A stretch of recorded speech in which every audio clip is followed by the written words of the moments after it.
This is Dr. Melissa McCrae, and today we are talking about hormones and the great communicators that they are. The goal of today's education is really to gain a greater appreciation for one of the most prevalent factors that contribute to some really annoying and oftentimes life-threatening set of symptoms that so many men and women face during periods of hormonal fluctuation. Throughout this brief lecture, we're going to discuss some steroid like pathways for hormone production and metabolism. We're going to examine some evidence for the use of bioidentical hormone replacement therapy and also discuss the other systems that commonly interplay with hormonal health. So, this hormone presentation is not simply about the breasts, the brain, the bikini, or the penis. It's so much bigger than that. So, when you take a look at the whole person and everything that's happening, those are the areas we need to dive into. So, hormones are chemical messengers and they're secreted directly into the blood, which carries them to other organs and tissues of the body where they actually exert their functions. There are many types of hormones and they act on all different aspects of bodily functions and processes. So, some of those processes include development and growth. We have metabolism of food items, sexual function, reproductive growth and health. We have cognitive function and mood, also maintenance of body temperature and thirst. All of those come from hormones. Interestingly, there are over 50 unique hormones, and science knows a lot about how these hormones act on things, but we're still very much discovering so many things related to hormones. For example, we're still avidly researching the way the environment impacts our hormones, from substances in plastics like BPA to flame retardants that are everywhere in furniture, curtains, and carpets. We discussed this in relation to the importance of detoxification, but now we're actually onto the hormonal section where this disturbance can come into play and wreak a little havoc. So let's talk about hormones in the endocrine system. What is the endocrine system? It's actually composed of 9 specialized glands. We have the pituitary, the thyroid, 4 parathyroid glands. We have 2 adrenal glands in the thymus, but we also have a number of organs that are capable of making hormones. So that would include the pancreas, the heart, kidneys, ovaries, the testicles, and even the intestines. I like to think of the hypothalamus as the boss, kind of the boss of our body factory. And I like to think of the pituitary gland as the plant manager. So the reason we talk about these two glands is because this is where most of our hormonal direction comes from. So the hypothalamus is actually not a gland, but a neurologic center. It plays a huge role in regulating the generation of hormonal signalers. So this is actually a nerve bundle system that's, again, it's the boss and it's in charge of generating a lot of the signals. So closely related to the pituitary gland, this hypothalamus acts like a coordinator between the nervous system and our endocrine or hormone systems. So kind of all along, we've been learning how the body interplays the nervous system and hormones. And this is the epitome of that. So the hypothalamus, which is a neurologic nerve center, reacts with the pituitary and other organs to directly regulate those hormones. The hypothalamus regulates hunger, thirst, and body temperature, and even sleep. Now, then we're going to talk about the pituitary gland. So, this is generally considered the master endocrine organ. It secretes 10 different hormones. Those hormones are released directly into the space surrounding the pituitary gland.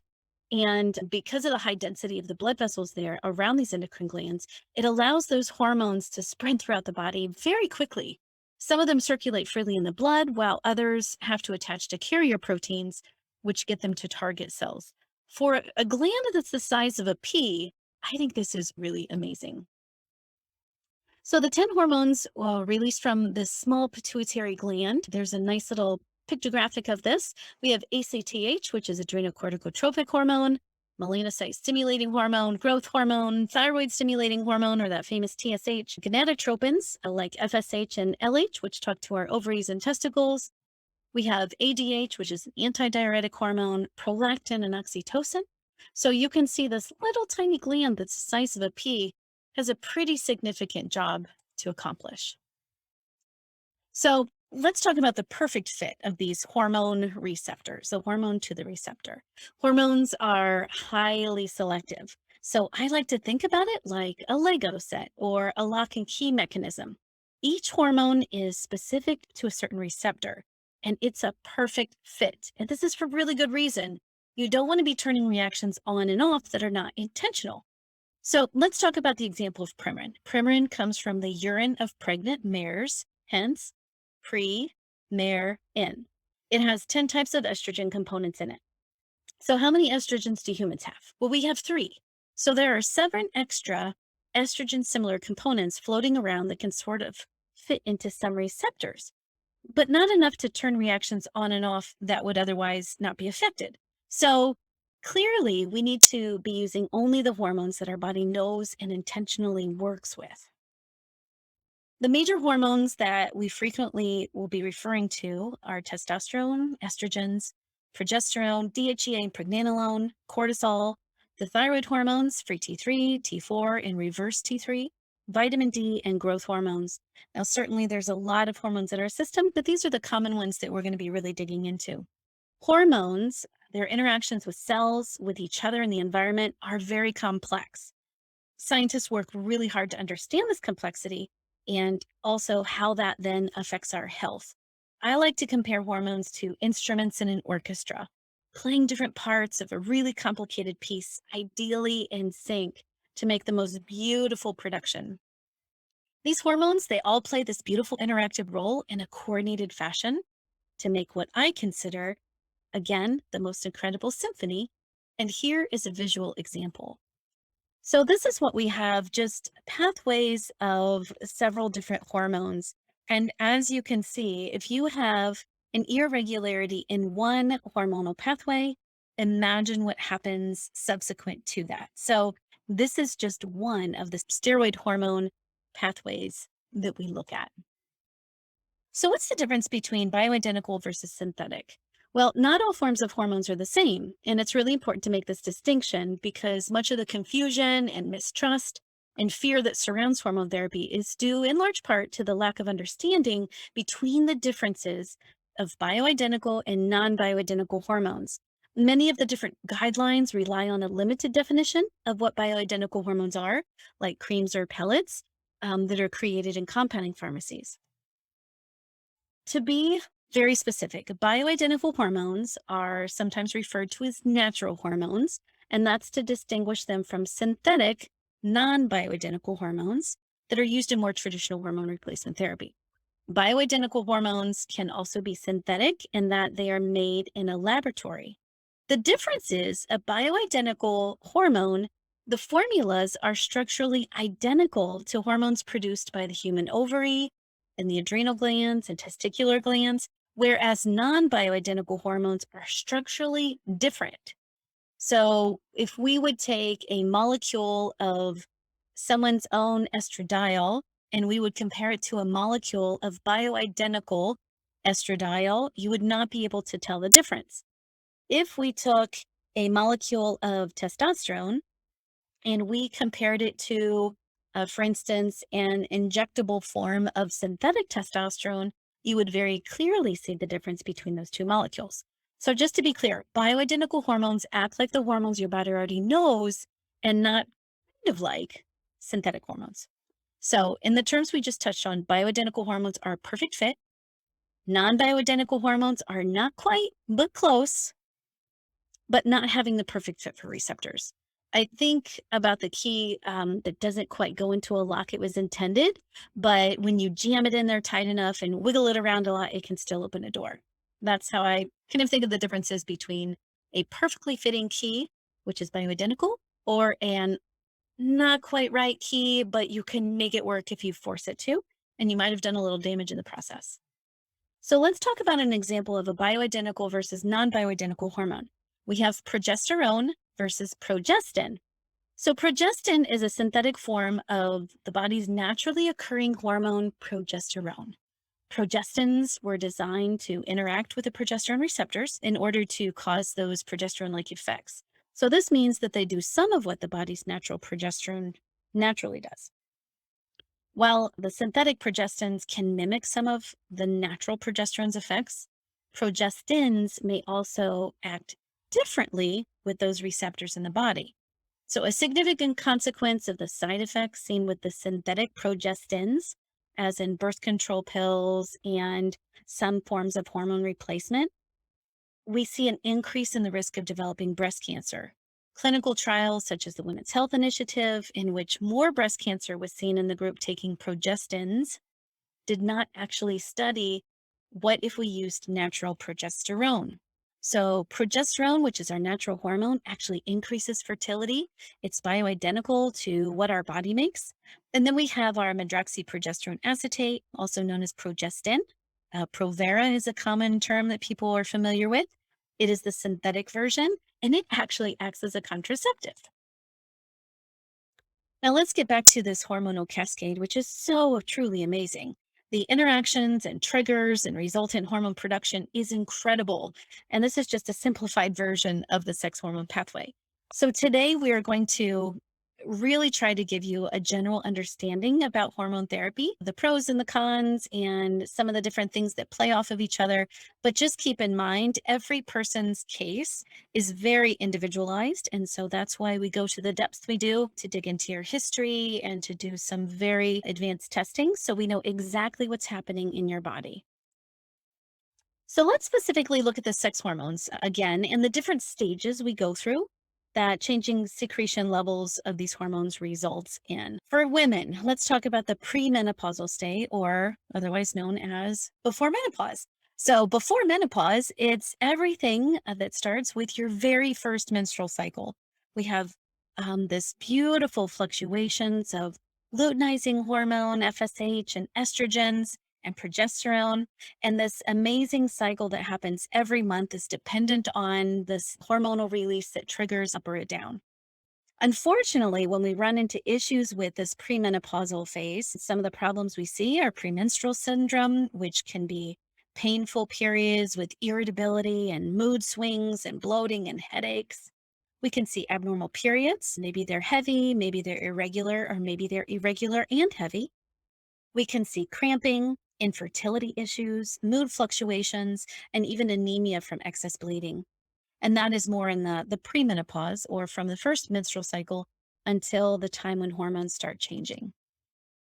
So next we'll talk about that changing period called perimenopause, and this is otherwise known as the time around menopause. So this is considered a 15-year window around menopause. I like to think that pretty much every woman age 40 and up is starting to experience some of those perimenopausal symptoms. So it's a window of time when you have a dramatic change in your, we know that these fluctuating levels cause a mixing of normal and abnormal cycles. You'll hear women often describe, I had 2 normal cycles and then I skipped 3 and then I had a horrible cycle after that. It's oftentimes an estrogen dominant period of time, and that's related to a lot of the symptoms. So this perimenopausal stage typically occurs between ages 39 and 55.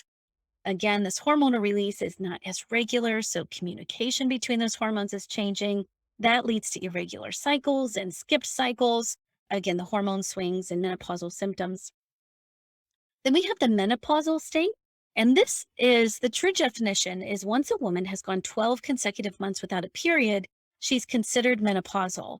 The hormone release has greatly slowed to the point where she makes very little, if any, type of steady state hormones, most typically the estrogen and progesterone, and the testosterone we see drop as well. She may still be symptomatic, meaning having hot flashes or mood swings or night sweats, and all of the symptoms that we previously mentioned as somebody goes through this change period. Those menopausal symptoms are really what typically makes somebody dread this, the ever feared change. The average age of menopause is 52 and a half years old. Next, we'll talk about postmenopause. Postmenopause is the point when all menopausal symptoms are totally gone. So typically this is older than age 55. However, about 30% of women will continue to experience those menopausal symptoms for quite some time. Now in men, let's talk about what you experience. There's a condition called andropause. A lot of times males refer to, or commonly referred to, as the male menopause. And it's actually kind of an unhelpful term that's tossed around quite a bit. The label is misleading because it suggests that men naturally have a drop in testosterone in middle age. So the label suggests that they're going along just fine, and then all of a sudden you have a sudden drop in testosterone, similar to what women have. But that's actually not true at all. Although testosterone levels do fall as men age, The decline is really quite steady at about less than 2% a year from around age 30 to 40. This is unlikely to cause the problems really in itself. So we know that andropause or menopause is more than just hormones. Men can develop a testosterone deficiency that develops later in life. This is what we commonly see. This is also referred to as late onset hypogonadism, which certainly can have a major impact on symptoms. The symptoms that we typically see can interfere with everyday life, certainly loss of happiness and motivation. So it's really important to find the underlying cause and work out what can be done to resolve that. We certainly see many men, but we even have men in their 20s who have testosterone levels in the 300s.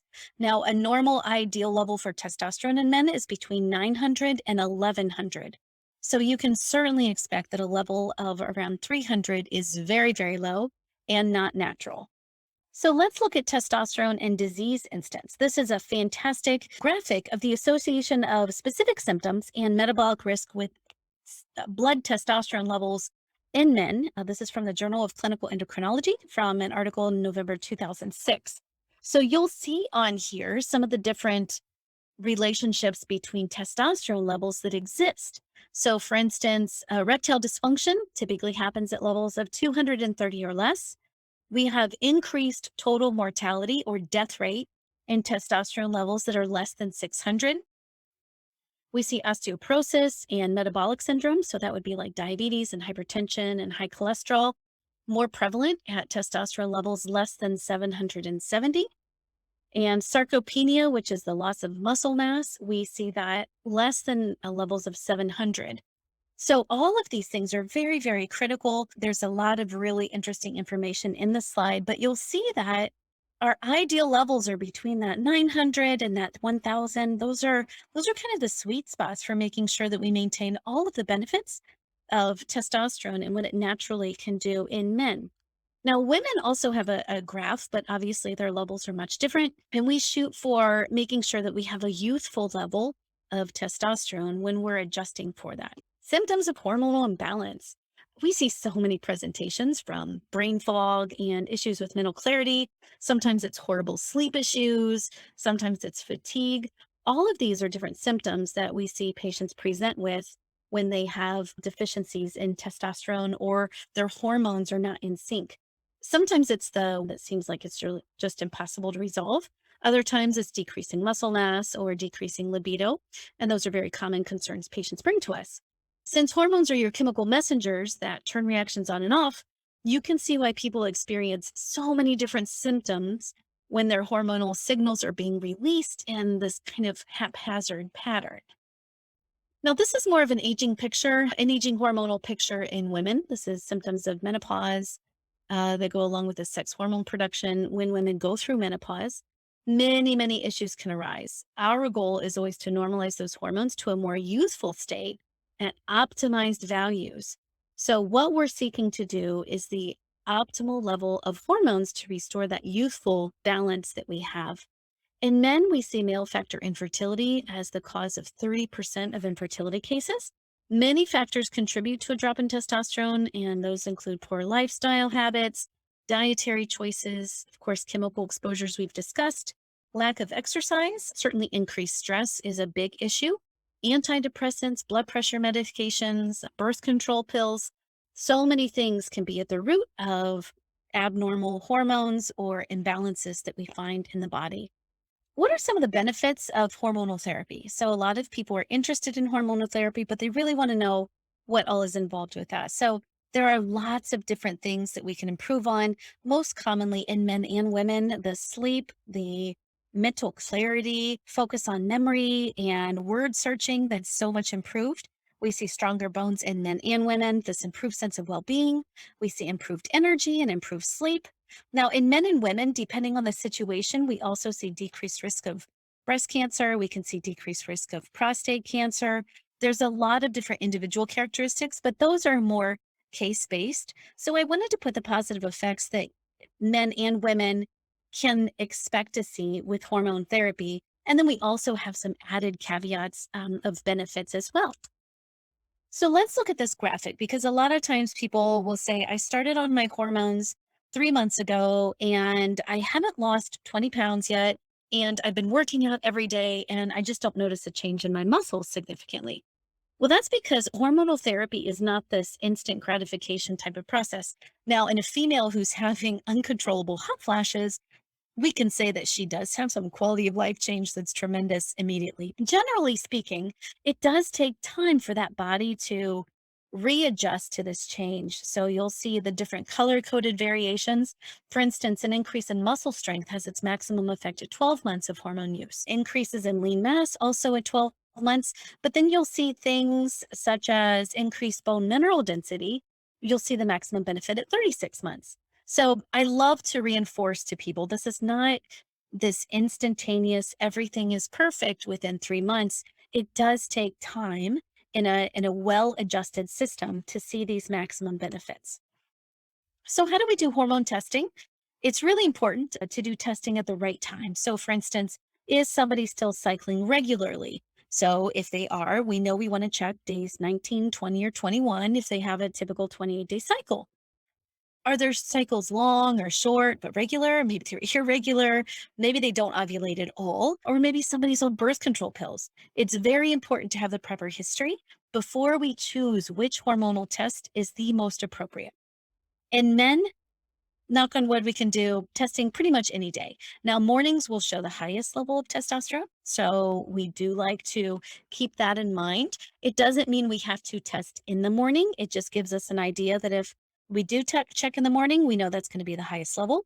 If we check in the afternoon, we can assume that there was some variability as the mornings go a little bit. If we have somebody again on birth control pills or patches or, injectables, we have to really pay attention to the mechanism of action of that specific contraceptive before we decide on testing to figure out how somebody is metabolizing those hormones or how we can make the most benefit from what we are doing in treatment. So, hormone therapy safety, 20 years have really passed since the large hormone therapy trials first happened. And since then, there have been many, many more studies, and we've realized a lot of things. So, basically, I can sum it up with the hormone therapy is neither the fountain of youth, it was touted to be in the 70s and 80s, but it's also not the wolf in sheep's clothing as it was made out to be in the 1990s. The pendulum of opinion, because of scientific data, is definitely swinging back towards a more favorable view with better knowledge to base our treatments on.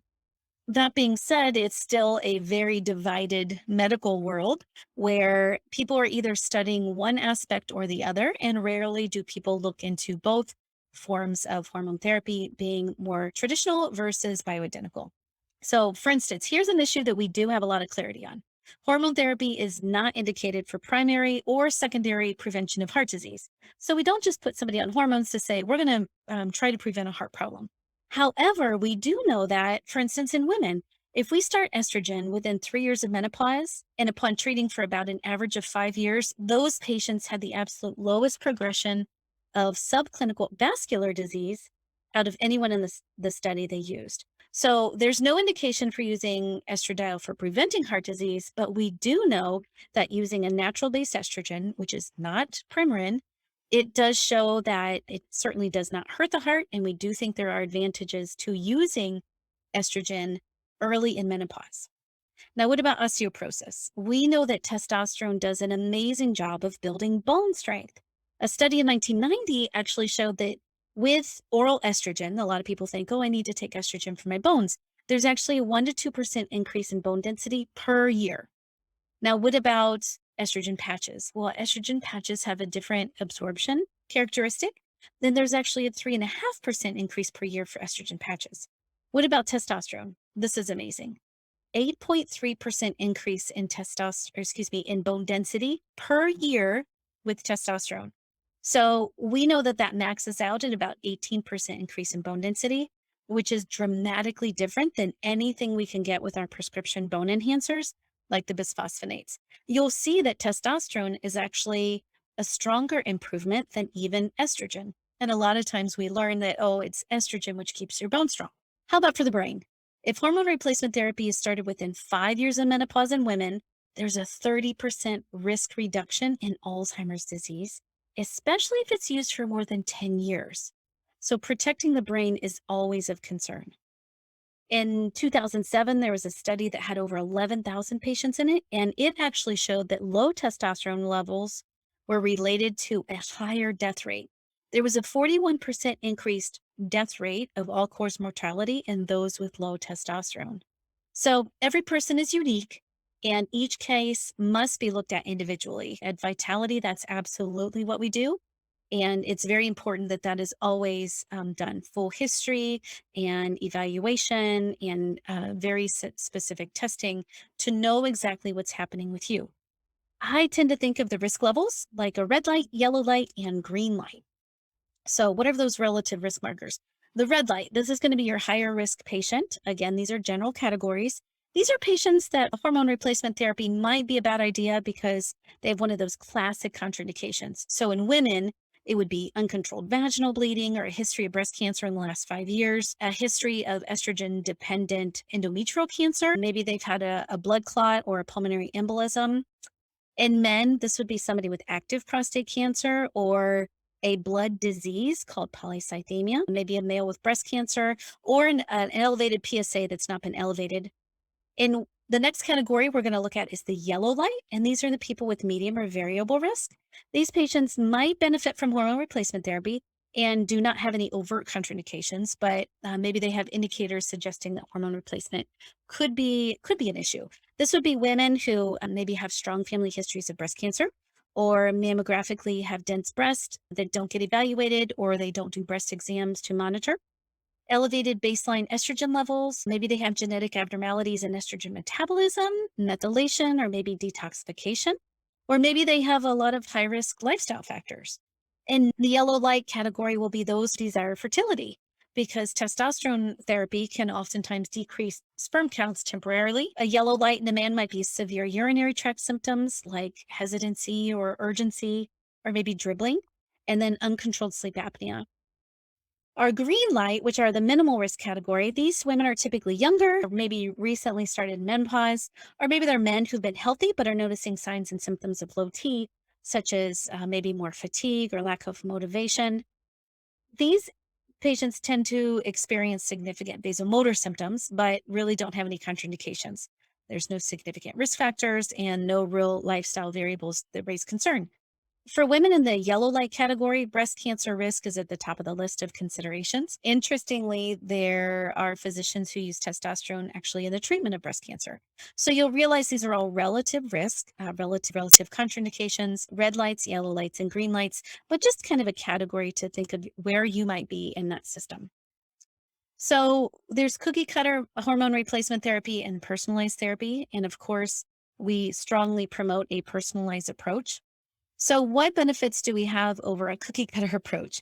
Well, we tend to use plant based hormones, and well, conventional hormone drugs are derived from oftentimes animal sources like horse urine. Custom hormone replacement therapy uses bioidentical hormones. Most of the time, those are derived from plant sources like soy and yams. We can also do personalized dosages. So, for many patients, one of the greatest benefits of custom hormones is we can personalize that dose. Traditional prescriptions, there's standardized dosing that you may be forced to choose between a dose that is slightly too high and produces unwanted side effects, or maybe a dose that's too low and doesn't get enough symptom relief. So, customization allows each patient to receive treatment according to their individual needs. Then we have exclusion of allergens. This is really important because so many people are developing sensitivities. And that's for another conversation. However, the exclusion of allergens is very important. So we do not like to have binders and oils and solvents used that are typically put in conventional hormone replacement therapy. Custom hormone medications, they're formulated again according to the exact needs of a patient and without these fillers. The other great thing is we have multiple preparations. So a way the medication is administered can be a significant factor in how well it works for you, or even if you can take it at all. So custom hormone medications can be produced in a variety of formats. We have hormone pills, patches, creams, gels. There's injections and even pellets. So you have the choice in a preparation that works for you for your preference and your lifestyle. The benefits of hormone therapy not only make it the preferred treatment when we do custom therapy for many patients, but they may also allow even those who've not had success with conventional medicines in the past to find durable and long lasting symptom relief. So, what are some steps you can take to support hormone health? Well, first of all, let's drink some water. This keeps everything smoothly flowing throughout your entire system. We can flush out some of those bad things and we can also deliver some of those nutrients. The next thing we're going to talk about is breathe. So, your cells love oxygen. Breathing draws in the oxygen. It helps calm your nerves. We've learned about the sympathetic system and the parasympathetic system. Breathing and stimulating the parasympathetic nervous system really helps with stress reduction and it allows our hormones to be released in a heal and repair mechanism and not through a fight or flight.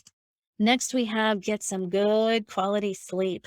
There is absolutely no substitute for revitalizing all aspects of your mind and body, including your hormonal system. We know that sleep deprivation and sleep apnea have been shown to adversely affect hormones. In the beginning, we learned about MSH, which is melanocyte stimulating hormone. Um, we also learned about melatonin that comes from the hypothalamus. All of those things are crucial to the heal and repair mechanism of your body and also interplaying in that beautiful symphony of what's happening in your body. Next, we have exercise and all kinds of exercise, strength training, stretching, and aerobic exercise. All of these help reduce stress hormone levels and provide some needed cardiovascular protection. So, exercise, you're going to learn a little more about, has an amazing ability to stimulate chemicals that also acts like hormones. We know that muscle is our metabolic currency. So, make sure that exercising is a part of your daily routine. We know that those who exercise in men have on average a testosterone level 200 points higher than those who don't. So many, many benefits to exercise. Next, we're going to talk briefly eat lean protein and healthy fats and fiber and vegetables. That really clean, healthy eating is going to fuel all the different pathways that actually fuel your body in the healthiest of ways. They'll also satisfy some of those cravings for nutrients that really fuel your system. What else can we do to keep your hormones on a more regulated pattern? We're going to avoid sugary and processed foods. I think we all know that that's a really important thing for us to do. Foods and drinks that are high in sugar aren't just empty calories, they're actually negative because they create spikes and crashes in your energy levels. And this can leave your system constantly in that fighting period. Next thing is portion control. So eat when you're hungry and try to avoid overeating. Overeating releases a lot of hormones that are actually detrimental. They stimulate inflammatory pathways. So stay in tune with what your body is really asking for and give your system a break when it doesn't need food. Digestion related hormones can actually lose their effectiveness. And then people end up with a lot of significant craving issues, and the body loses its sense of ability to tell when to burn fat calories and when to store. So eat when you're hungry and try to avoid overeating. So, steps you can take. The last one I want us to really emphasize is get a comprehensive personalized evaluation. If you have issues with your hormones and you know that, oh my goodness, my hormones are out of whack, the best thing you can do is not try to spot treat yourself, but really go to somebody who knows exactly what they're doing. We at Vitality we pride ourselves on doing comprehensive personalized evaluations and making sure we help your body perform in the most optimal condition.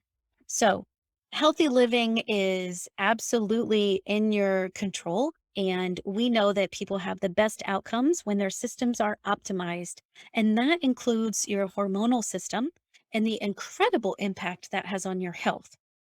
So, if you have any questions, feel free to reach out, but hopefully that helps you get a better understanding of where the hormonal pathways are coming and what their impact is. Functional medicine in itself, this is a systems biology based approach, and it focuses on identifying and addressing the root cause of disease. Each symptom or differential diagnosis may be one of many contributing things to a person's individual illness. So by understanding this complex interaction of hormones, we can restore your body's amazing equilibrium to continually stay towards the wellness side of our health continuum.